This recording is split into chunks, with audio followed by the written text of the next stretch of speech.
Brought to you by Nova शुद्ध घी। जब जब खाए दिल खुश हो जाए, सदियों का नोवा शुद्ध देसी घी, सपना स्वस्थ भारत का। I love घी।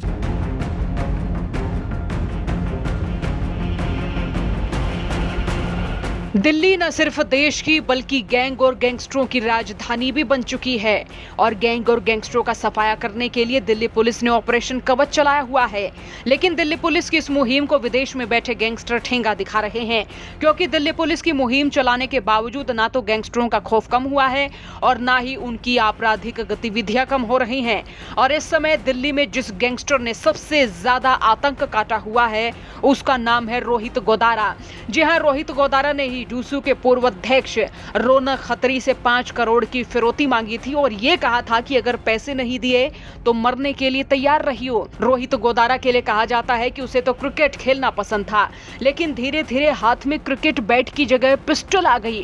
रोहित गोदारा सिर्फ 35 साल की उम्र में अपराध की दुनिया का बड़ा नाम बन चुका है। एक सामान्य परिवार में जन्मा रोहित गोदारा अपराध की दुनिया में कैसे आया और कैसे इसने इतना आतंक स्थापित किया, एक मोबाइल टेक्नीशियन से उसके नामी अपराधी बनने की पूरी कहानी क्या है और कैसे रोहित गोदारा विदेश में बैठकर दिल्ली में रंगदारी का खेल खेल रहा है, ये बताते हैं आपको। सबसे पहले आपको बता दें कि रौनक खत्री से 5 करोड़ की रंगदारी मांगने से पहले बरेली में बॉलीवुड एक्ट्रेस दिशा पाटनी के घर पर फायरिंग में रोहित गोदारा का नाम सामने आया था। सिंगर सिद्धू मूसेवाला की हत्या में भी रोहित गोदारा का नाम बताया जाता है। जयपुर में करणी सेना के नेता सुखदेव सिंह गोगामेडी की हत्या में भी रोहित गोदारा का नाम था। सलमान खान के घर पर फायरिंग में भी रोहित गोदारा का नाम सामने आया था। राजस्थान, हरियाणा, दिल्ली, यूपी, महाराष्ट्र के कारोबारियों और चर्चित चेहरों को रोहित गोदारा रंगदारी के लिए खुद कॉल करता है और पैसे न मिलने पर जान से मारने की धमकी देता है।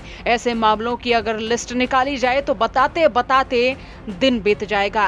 रोहित गोदारा का जन्म बीकानेर के लूणकरण के आगे स्थित एक कच्ची ढाणी कपूरीसर में साल 1989 में हुआ। रोहित का शुरुआती नाम रावताराम स्वामी था, जिसे उसने बाद में बदलकर रोहित गोदारा कर लिया। रोहित को छोड़ दे तो इसके परिवार की कोई क्रिमिनल हिस्ट्री नहीं रही है। परिवार उसे 15 साल पहले बेदखल कर चुका है, लेकिन वो कहते हैं ना कि करे कोई भरे कोई। तो रोहित की टोह में एनआईए से लेकर राजस्थान पुलिस और जांच एजेंसी अक्सर उसके घर पहुंचती रहती हैं। इसके परिजनों की माने तो अपराध की दुनिया में जाने के बाद से रोहित से उनका कोई संपर्क ही नहीं है। रोहित गोदारा के करीबी बताते हैं कि मात्र 11 साल की उम्र में भाई के साथ उसकी भी शादी कर दी गई थी। शादी के कुछ साल बाद परिवार चलाने के लिए इसने मोबाइल रिपेयरिंग की दुकान खोली। 2005 में पत्नी के साथ ये बीकानेर चला गया, जहां मोबाइल ठीक करने की दुकान चलाकर अपने परिवार का भरण पोषण करने लगा और इसी दौरान रावताराम ने अपना नाम बदलकर रोहित गोदारा किया। गोदारा इसका सरनेम है। बाद में इसने राजस्थान इंस्टीट्यूट ऑफ इंजीनियरिंग के नाम से मोबाइल रिपेयरिंग सिखाने का संस्थान भी खोला। साल 2010 में रोहित गोदारा की लाइफ ने एक नया टर्न लिया।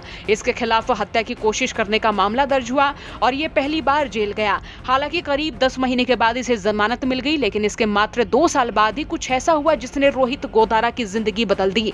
साल 2012 में रोहित गोदारा की जिंदगी में कुछ ऐसा हुआ जिसने उसके लिए जुर्म के दरवाजे खोल दिए।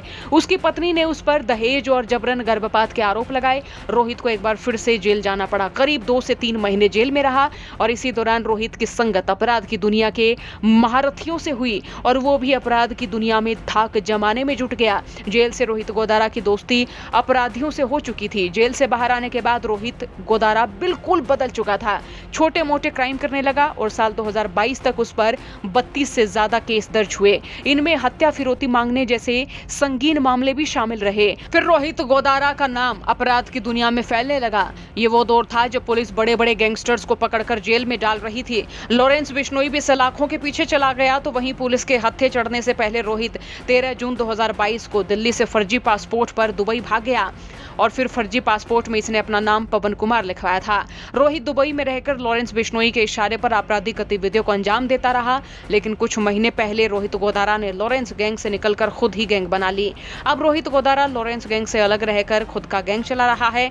रोहित गोदारा अब गोल्डी बराड़ के साथ मिलकर अपना अलग गैंग चला रहा है। दिशा पाटनी के घर पर हुई फायरिंग की जिम्मेदारी भी इन्हीं दोनों ने ली थी। बीते दिनों लॉरेंस बिश्नोई और रोहित गोदारा के बीच अनबन की बात भी सामने आई है। अब दोनों गैंग एक दूसरे के खिलाफ नजर आ रहे हैं। तो ये थी गैंगस्टर रोहित गोदारा की पूरी क्राइम कुंडली, जो रहता तो विदेश में है लेकिन दिल्ली में बेखौफ होकर रंगदारी का धंधा खुलेआम चला रहा है। जब चाहे जिससे चाहे रंगदारी मांगता है, रंगदारी ना देने पर घर पर फायरिंग भी करवा देता है। पुलिस के हत्थे कब चढ़ेगा, दिल्ली से इसका खौफ कब खत्म होगा, ये बड़ा सवाल बना हुआ है। आपका इस पूरी खबर पर क्या सोचना, कमेंट बॉक्स में राय लिखे। ब्यूरो रिपोर्ट हरियाणा तक।